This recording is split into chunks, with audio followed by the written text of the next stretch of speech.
আপনারা শুনছেন radio Bikrampur ৯৯.২ FM।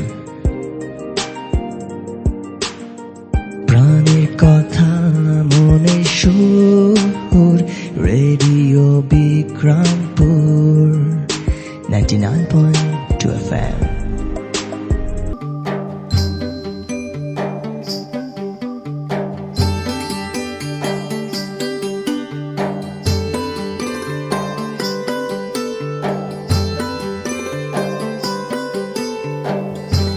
বিশ্বে যা কিছু মহান সৃষ্টি চিরকল্যাণকর, অর্ধেক তার করিয়াছে নারী, অর্ধেক তার নর।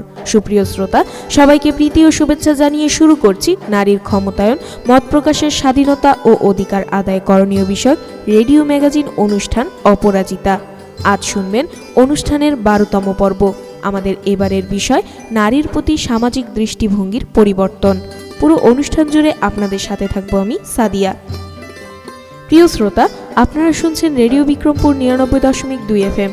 অনুষ্ঠানটি আম্বালা ফাউন্ডেশনের সহায়তায় নির্মিত এবং অনুষ্ঠানটি প্রচার করছে রেডিও বিক্রমপুর ৯৯.২ FM। আমরা আমাদের অনুষ্ঠানের মাধ্যমে চেষ্টা করব নারীর ক্ষমতায়ন, মত প্রকাশের স্বাধীনতা ও অধিকার আদায় করণীয় সম্পর্কে স্থানীয় পর্যায়ে জনসচেতনতা বাড়ানোর। সৃষ্টি থেকে শেষ অবধির কেন্দ্রে রয়েছে নারী, হাজার রূপ একটি নারী, যেন রহস্যের ভাণ্ডারী, কখনো মা, বোন বা প্রিয়তমা স্ত্রী। তাদের জন্যই সুন্দর ধরনী স্রষ্টার করিগরি। নারী স্রষ্টার এক বিস্ময়কর সৃষ্টি। যদিও নর ও নারী এই দুইয়ের মিলিত রূপই সুন্দর ও সাফল্যময় এক পৃথিবী আজকের এই অবস্থানে এসেছে। শ্রোতা, চলুন জেনে আসি আমাদের আজকের অনুষ্ঠানে কি কি থাকছে। আমাদের আজকের অনুষ্ঠানে থাকছে বিষয়ভিত্তিক একটি গান, একটি ফিচার এবং বিশেষজ্ঞের পরামর্শ। তুমি দারুণ, তুমি আলাদা, তুমি সুন্দর, আর তাই তো তুমি নারী। সুপ্রিয় শ্রোতা, চলুন অনুষ্ঠানের এ পর্যায়ে শুনে আসি বিষয়ভিত্তিক একটি গান।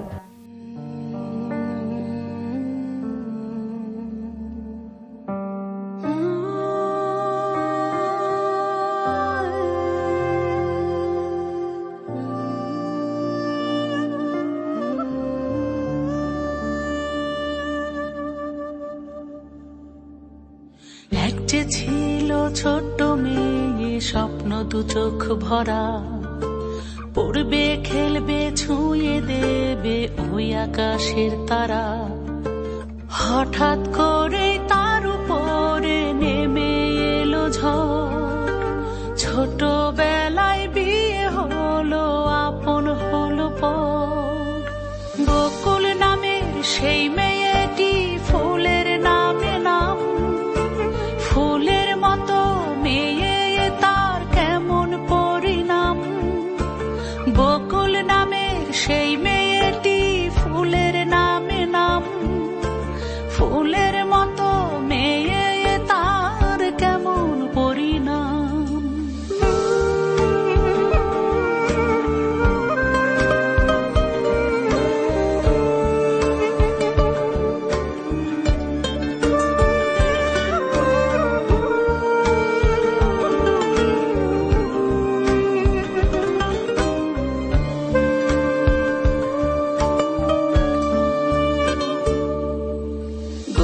ছুটার কানামাছি এখনো তাকে ডাকে, খেলার মাঠ আর বই ছেড়ে সে রান্নাঘরেই থাকে।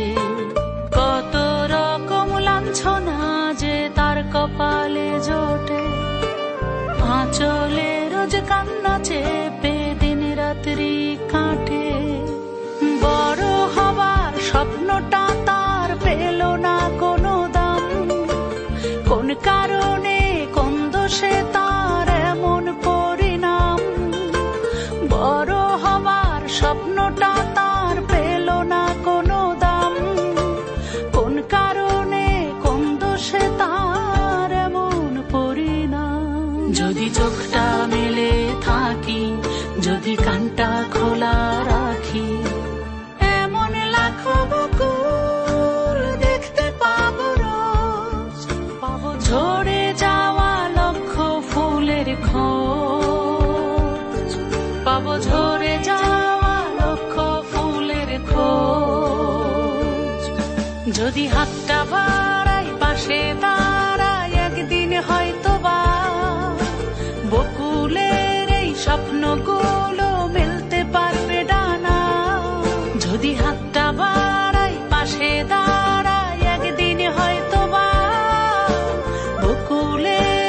স্বপ্নগুলো মেলতে পারবে ডানা।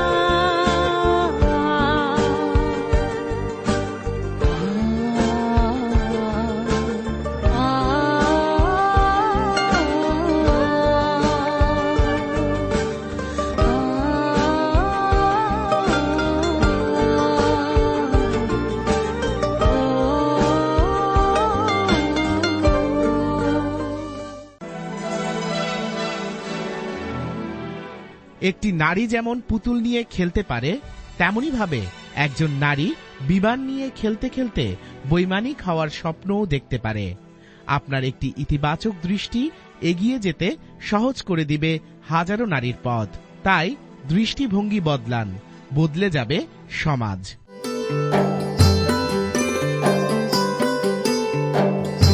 নারী শব্দটাই তো শক্তির সঙ্গে জড়িত, তাই আলাদা করে নিজেকে শক্তিশালী প্রমাণ করার দরকার নেই। সুপ্রিয় শ্রোতা, চলুন অনুষ্ঠানের এ পর্যায়ে শুনে আসি একটি ফিচার।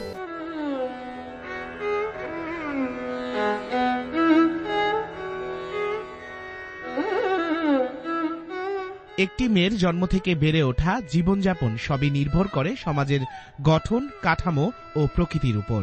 এই সমাজ নিয়ন্ত্রণের মূলে যারা রয়েছেন তারা নিজেদেরকে প্রাধান্য দিয়েই সমাজ নিয়ন্ত্রণ করছেন। নারীরা শিক্ষা লাভ করছে, কর্মক্ষেত্রে যোগ দিচ্ছে, আয় রোজগার করছে। এসব যেমন ঠিক, তেমনি এটাও ঠিক যে ঘরের বাইরের আজও নারীরা নির্যাতিত হচ্ছেন। নারী নির্যাতন ও তার প্রতিকারের চেষ্টা, নারীর সমানাধিকার, নারীর ক্ষমতায়ন নিয়ে ভাষণ বা অঙ্গীকারের কমতি না থাকলেও তা বাস্তবায়িত হচ্ছে না। হাতে গোনা কয়েকজন নারীর কথা বাদ দিলে গরিষ্ঠ সংখ্যক নারী যে অন্ধকারে ছিলেন, এখনো তাদের জীবন থেকে সে অন্ধকার যায়নি মুছে। পিতৃতান্ত্রিক সমাজের মেয়ের জন্ম মানেই পরিবারের ভয়, নিরাপত্তার অনিশ্চয়তা, মেয়ে মানেই দুর্বল, যা তাকে পরনির্ভরশীল করে তোলে। সমাজ ছোটখাটো কিছু পরিবর্তন এনে মেয়েদের কিছু সুবিধা দিলেও মূল কাঠামোতে তেমন কোনো পরিবর্তন ঘটেনি, বদলায়নি সমাজের মানুষের মানসিকতা। নারীর প্রতি সামাজিক, পারিবারিক ও মানবিক দৃষ্টিভঙ্গি বদলাতে আমাদের আরো অনেক কিছু করতে হবে, যেতে হবে অনেক দূর। দৃষ্টিভঙ্গিগত সমস্যার কারণেই আমাদের সমাজ ও পরিবার এখনো নারী শিশু জন্মাতে ভয় পায়। মেয়েদের জীবনে যে সমস্যাগুলো আছে সেগুলো মূলত পুরুষদের সৃষ্টি, সমাজেরই সৃষ্টি, পরিবারেরই সৃষ্টি। তাই এই সমস্যা সমাধানেও এগিয়ে আসতে হবে পুরুষকে, সমাজকে, পরিবারের সবাইকে। যুগ যুগ ধরেই চলে আসছে নারীর প্রতি নেতিবাচক দৃষ্টিভঙ্গি। সমাজের মানুষেরা নারীদের ইতিবাচক কথা থেকে নেতিবাচক কথাই বেশি বলে থাকেন। সময় বদলে গিয়েছে, আজ প্রতিটি কর্মক্ষেত্রে নারীর পদচারণ রয়েছে, কিন্তু মানুষগুলো একই রকম রয়ে গেছে। যেদিন এই মানুষের চিন্তা ভাবনা এবং দৃষ্টিভঙ্গি বদলে যাবে, সেদিন আমাদের দেশকে উন্নতির চরম শিখরে নিয়ে যেতে কোনো নারী বাধাগ্রস্ত হবে না।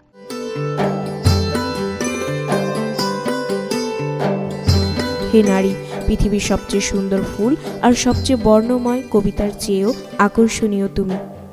প্রিয় শ্রোতা, চলুন অনুষ্ঠানের এই পর্যায়ে শুনে আসি বিশেষজ্ঞের পরামর্শ। এটা আসলে অনেক গুরুত্বপূর্ণ। দৃষ্টিভঙ্গির কারণেই কিন্তু আমরা অনেক পিছিয়ে আছি, আমাদের নেতিবাচক দৃষ্টিভঙ্গির কারণে। দৃষ্টিভঙ্গি তো দুই রকম হয়।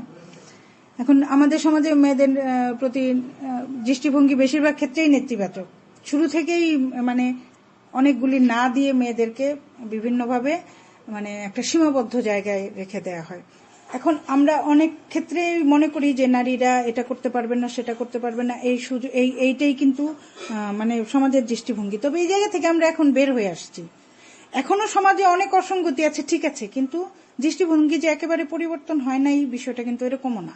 কারণ এখন এই যে প্রতিটা ক্ষেত্রে কর্মজীবনে যদি নারীরা যেভাবে প্রবেশ করেছে, এখন তো সব জায়গায় নারীদের পদচারণা আছে। একদম এভারেস্টের চূড়া থেকে আমার বিমান বাহিনী, সেনাবাহিনী, চিকিৎসক, সব ক্ষেত্রেই আছে। দৃষ্টিভঙ্গির পরিবর্তন হয়েছে বলেই কিন্তু আছে, তাই না? তাহলে দৃষ্টিভঙ্গি একদম আমরা নেগেটিভলি নিব না, এই জিনিসটাকে আমরা পজিটিভ ভাবেই দেখি। তো দৃষ্টিভঙ্গির পরিবর্তন তো জরুরি অবশ্যই। কারণ হলো যে যখন আমরা সুযোগ দিব একজন নারীকে, একটা কন্যা শিশুকে, শুরু তো করতে হবে শিশুকাল থেকে। আমরা যেটা করি যে শুরু থেকে মেয়েদেরকে ছেলেদেরকে যে জেন্ডার বৈষম্যটা করে দিই, মেয়েরা এটা পারবে সেটা শুরু হয় খেলনা দিয়ে। যে মেয়েরা হাড়ি পাতিল দিয়ে খেলবে, পুতুল দিয়ে খেলবে, ছেলেরা গাড়ি পিস্তল এসব দিয়ে খেলবে। এটা কিন্তু মানে এইখানেই দৃষ্টিভঙ্গিটা প্রথম পরিবর্তন করতে হবে। একজন মেয়ের হাতে একটা প্লেন আমরা দিতেই পারি, মেয়ে শিশুর, কন্যা শিশুর হাতে প্লেন দিয়ে খেলতে খেলতে তার বৈমানিক হওয়ার স্বপ্নটা কিন্তু তৈরি হয়ে যাবে। আর তাকে যদি আমি হাড়ি পাতিল দিয়ে শুধু দিয়ে বসিয়ে দিই, আমি রান্না বান্না করবো, এটা আমার শুধুমাত্র মেয়েদের কাজ এমন না, যেহেতু খেতে গেলে রাখতে হবে, সেটা সবাই করতে পারে। কিন্তু আমি যদি তাকে স্বপ্ন দেখার পথটা তৈরি করে দিই, তাহলে কিন্তু ছোটবেলা থেকেই সে তার স্বপ্নটা ঠিক করে ফেলবে, তার লক্ষ্যটা স্থির করে ফেলবে, সেই লক্ষ্যের পথে সে তো এগিয়ে যাবেই।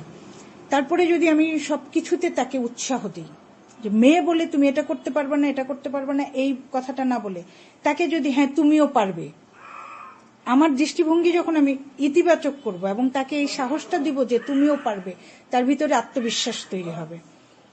তার ভিতরে আত্মবিশ্বাস তৈরি হলে সে তার যে লক্ষ্য, তার যে স্বপ্ন সে তৈরি করেছিল, এটাতে কিন্তু সে এগিয়ে যেতে পারবে। কাজে একজন নারী এটা করবে সেটা করবে, এই সীমাবদ্ধ দৃষ্টি ভঙ্গি থেকে যদি একজন নারী চাইলে সবকিছু করতে পারবে, এই পরিবর্তনটা আমরা আনতে পারি, আমাদের দৃষ্টিভঙ্গিতে এই পরিবর্তনটা আনতে পারি, তবে অবশ্যই নারীর এগিয়ে যাওয়ার পথে এটা একটা ইতিবাচক ভূমিকা পালন করবে বলে আমি মনে করি।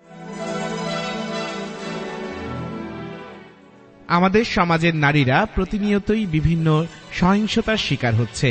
নারীর প্রতি এই সহিংসতার কারণে এগিয়ে যেতে পারেন না অনেক নারী, অথচ প্রতিটি নারীরই রয়েছে মাথা উঁচু করে বেঁচে থাকার অধিকার। তাই আসুন নারীর প্রতি সহিংসতা রোধ করে প্রতিটি নারীকে সুযোগ করে দেই নিজের মতো করে সম্মানের সাথে বাঁচার।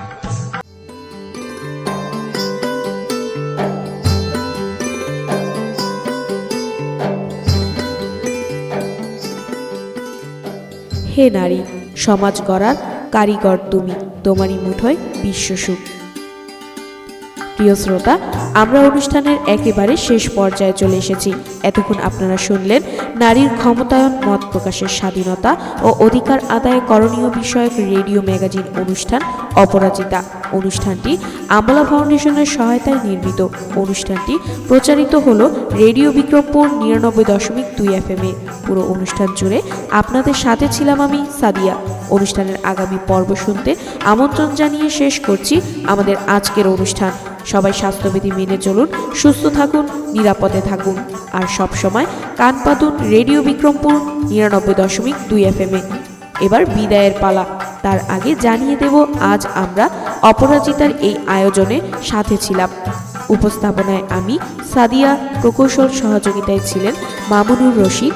অনুষ্ঠানটি নির্দেশনা ও পরিকল্পনায় ছিলেন মোহাম্মদ আওলাদ হোসেন খান শিবলি।